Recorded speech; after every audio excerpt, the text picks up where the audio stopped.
Nagsimula ng mamuo ang El Nino condition sa Tropical Pacific. At higit sa 80% ang tsansang lumakas pa ito at tumagal ng hanggang unang buwan ng 2027. Ito ay matapos na maobserbahan ng pag-asa na umabot ang relative sea surface temperature anomaly sa positive 0.05 o 0.5 degrees Celsius threshold. Ayon sa pag-asa, ramdam na ang El Nino sa Tropical Pacific.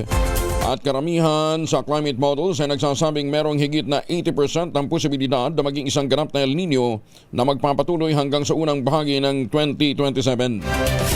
Dahil dito hinimok ng pag-asa ang mga ahensya ng gobyerno, diyan din ang publiko gumawa na ng mga angkop na hakbang ng paghahanda at pagtugon upang mabawasan ang mga posibleng epekto ng El Nino o mapababa ang dami ng ang pagpapababa ng dami ng ulan sa maraming bahagi ng bansa ay maaaring magdulot ng tagtuyot o dry spell.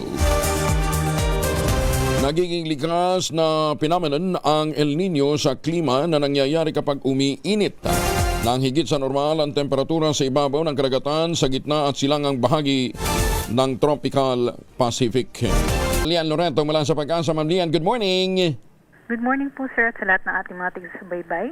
Patuloy pong umiiral itong habagat at nakakaapekto sa may kanlurang bahagi ng Northern Luzon. Katasahan natin yung maulap na panahon, mga kalat-kalat ng mga pag-ulan, pagkulog at pagkidlat sa Ilocos Region, Batanes at maging sa may Babuyan Islands.